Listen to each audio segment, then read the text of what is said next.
स्वामी AC Bhaktivedanta के व्याख्यानों से प्रभुपाद पर वापस जाएं। Back to Godhead volume 01 number 02 1966 13 और 20 सितंबर 1966 को दिए गए व्याख्यानों से उमापति दास ब्रह्मचारी वालेस शेफिक द्वारा लिखित नोट्स।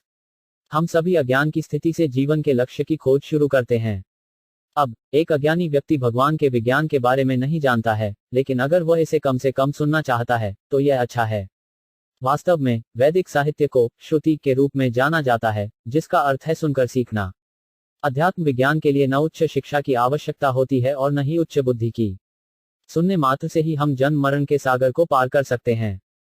शास्त्रों का उद्देश्य मृत्यु के पार के मार्ग में हमारी सहायता करना है।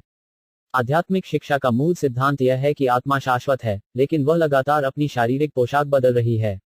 अधिकांश लोगों को यह एहसास नहीं है कि वे शाश्वत हैं। नास्तिक कहते हैं कि यदि हमें सुखी रहना है तो हमें धन प्राप्त करना चाहिए ताकि हमें अधिक भोजन और भौतिक सुख मिल सकें। हालांकि हमारे सभी भौतिक सुखों और वैज्ञानिक प्रगति के बावजूद हम जन्म, मृत्यु, वृद्धावस्था और बीमारी के दुखों को रोक नहीं पाए हैं।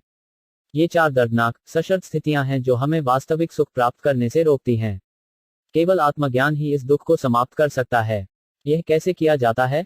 ईश्वर के बिना भौतिक संसार नहीं हो सकता। ईश्वर समस्त सृष्टि का मूल है।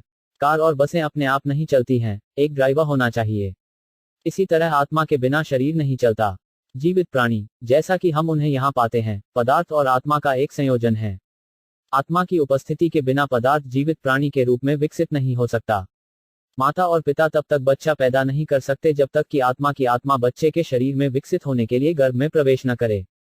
जब कार, ट्रक, बसें, लोग, जानवर, कीड़े या कुछ और चलता है तो काम में पदार्थ और आत्मा का संयोजन होता है। अगर ये वस्तुएं आत्मा की उपस्थिति के बिना नहीं चल सकती तो ब्रह्मांड, सुपर सोल या भगवान की उपस्थिति के बिना कैसे चल सकता है? कोई भी भौतिक वस्तु अपने आप नहीं चलती।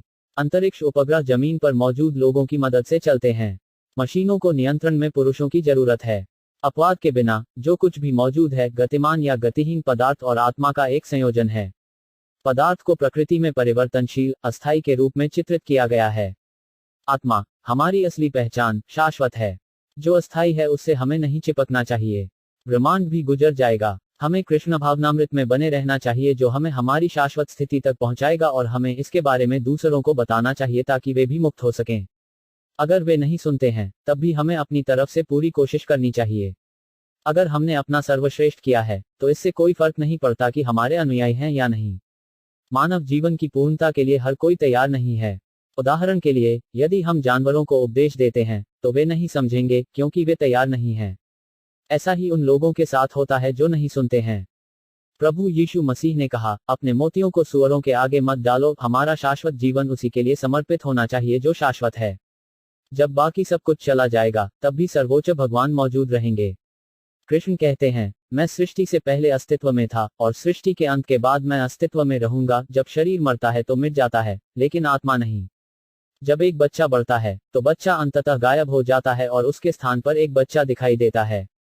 माँ अपने बच्चे के लापता होने से परेशान नहीं है। बच्चा अंततः गायब हो जाता है और उसके स्थान पर एक वयस्क दिखाई देता है। मृत्यु और पुनर्जन्म इसी तरह की एक प्रक्रिया है। भगवान हर जगह मौजूद हैं। हालांकि इसका मतलब यह नहीं है कि भगवान का प्यार एक अवैयक्तिक प्रेम है। प्रेम को वस्तु के लिए व्यक्ति की आवश्यकता होती है और प्रिय के बिना अस्तित्व में नहीं रह सकता। जब हम भगवान से प्यार करते हैं तो वह हमेशा मौजूद रहता है। हम भगवान को हर जगह देख सकते हैं अगर हम उनसे प्यार करते हैं। आध्यात्मिक विकास ईश्वर के प्रेम का विकास है। यह प्रेमालाप की तरह देने और लेने की एक प्रक्रिया है। परमेश्वर का प्रेम स्त्री और पुरुष के बीच प्रेम की तरह विकसित होता है। हम सब कुछ भगवान को देने से शुरू करते हैं। हमें सब कुछ भगवान को देने के लिए तैयार रहना चाहिए क्योंकि सब कुछ पहले से ही उसका है। यहाँ तक हमारा शरीर और इंद्रियां भी भगवान के हैं। उन्होंने हमें इंद्रियां दी क्योंकि हम इंद्रिय तृप्ति का आनंद लेना चाहते थे।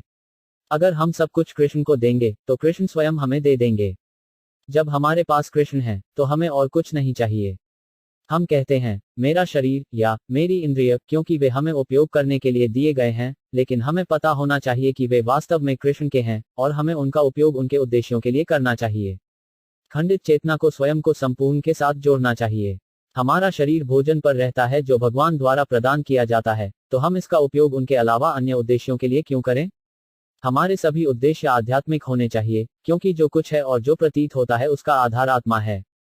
जो कुछ भी बढ़ता है उसमें आत्मा होती है, यहाँ तक पहाड़ और पत्थर भी।